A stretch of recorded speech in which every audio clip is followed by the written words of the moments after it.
Bienvenido a esta nueva clase del curso Introducción a la Teología Sistemática 1. En la sesión anterior tratamos varios conceptos sobre la teología y el valor que ésta tiene para la vida del cristiano y la iglesia. En esta sesión vamos a tratar el tema de las fuentes del conocimiento teológico, es decir, cuáles son aquellos materiales o recursos a partir de los cuales se hace teología. En la clase pasada recordarás que colocamos a la Biblia como el fundamento y recurso básico de toda reflexión teológica. Pero debes saber que además de la Biblia existen otras fuentes para el conocimiento teológico: los credos, la historia, las experiencias personales, el contexto con todos sus desafíos y las ideologías que existen en él han servido y sirven para la reflexión y el conocimiento teológico. Hay que reconocer que mucha de la teología que ha ido surgiendo en el transcurso de los años es un antecedente que ejerce gran influencia para el pensamiento teológico de hoy, para el pensamiento teológico actual. La teología que ha llegado hasta nosotros ejerce tal influencia que inclusive se convierte en los lentes con los que nos acercamos a leer la Escritura y también en las otras fuentes de conocimiento teológico. En otras palabras, nuestra lectura de las Escrituras está matizada por nuestros preconceptos teológicos.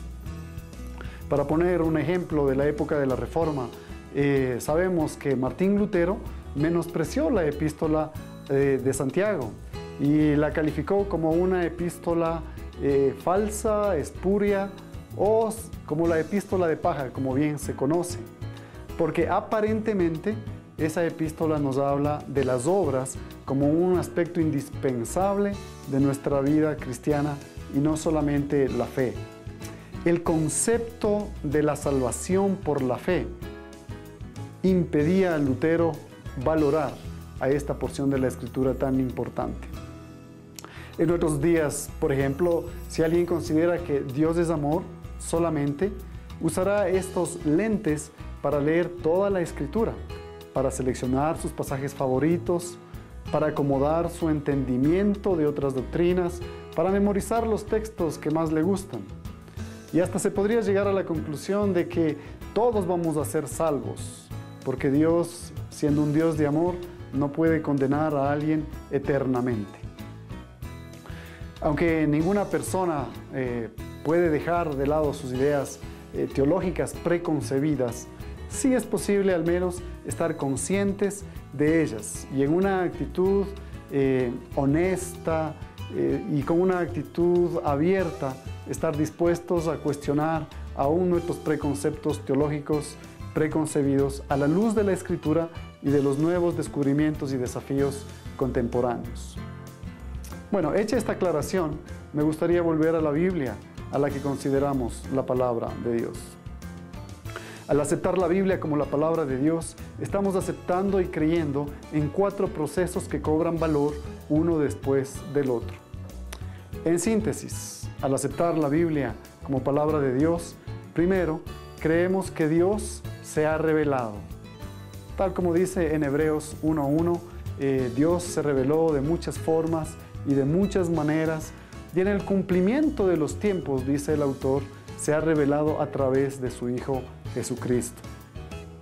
Este proceso de revelación, que tomó más o menos unos 4000 años aproximadamente, nos habla de un hecho sorprendente, y es que el Dios creador se ha manifestado constantemente a lo largo de 4000 años para que lo conozcamos y para que conozcamos sus propósitos para nosotros.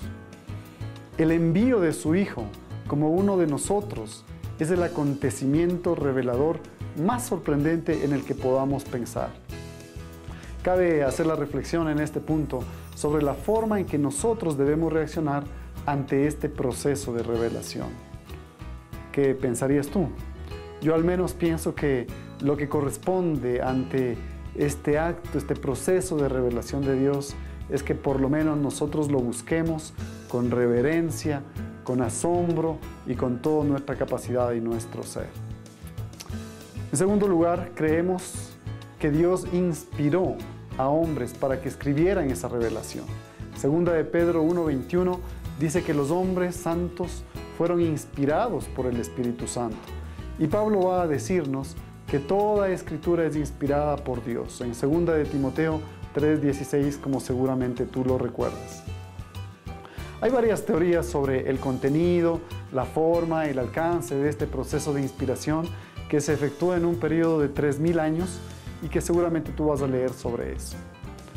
En tercer lugar, creemos también que estos escritos inspirados que comunican la revelación de Dios han sido recogidos en los 66 libros de nuestras Biblias, por lo que nosotros acertadamente llamamos a la Biblia la palabra de Dios. El Señor Jesús dice que todo el Antiguo Testamento habla sobre Él. En Lucas capítulo 24, versículos 44 y 45, dice que los salmos, la ley, los profetas, todos dan testimonio de Él. Y Pedro más adelante dirá que los escritos de Pablo, que hay que recordar, son casi la mayoría de los libros del Nuevo Testamento, también son considerados como escritura a la par del Antiguo Testamento.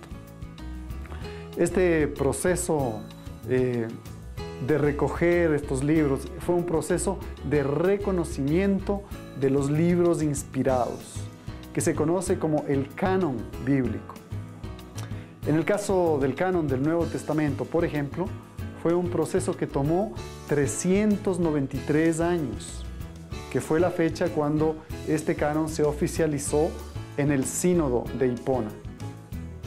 Hay una exhortación implícita que nos deja Pablo a nosotros cuando él dice a los líderes de la iglesia de Éfeso: no he rehuido el anunciaros todo el consejo de Dios. Eso significa que para nosotros, si creemos en este proceso del canon, también debemos tomar en cuenta todos los libros del Antiguo y del Nuevo Testamento. Por último, creemos que la Biblia ejerce autoridad en el cristiano y en la iglesia, justamente por el hecho de ser la palabra de Dios. El propósito de la revelación de Dios se alcanza cuando el ser humano conoce a Dios y lo reconoce como su autoridad para organizar y dirigir su vida. Los 4 procesos que te he mencionado brevemente, con todo lo asombrosos e importantes que son, pierden valor si no creemos y vivimos teniendo la palabra de Dios como nuestra autoridad en cuestiones de fe y conducta. Por eso se dice que la iglesia es cristocéntrica y biblionormativa, es decir, que la Biblia tiene que ser para nosotros nuestra norma de fe y conducta. Después de este breve análisis de la Biblia como palabra de Dios, quizás puedes entender mejor ahora por qué la Escritura es y debe ser la fuente primaria para nuestra reflexión teológica. Los materiales de lectura provistos te servirán para profundizar en el tema de esta sesión, que espero sean de gran provecho para tu vida. Hasta la próxima, que el Señor te bendiga.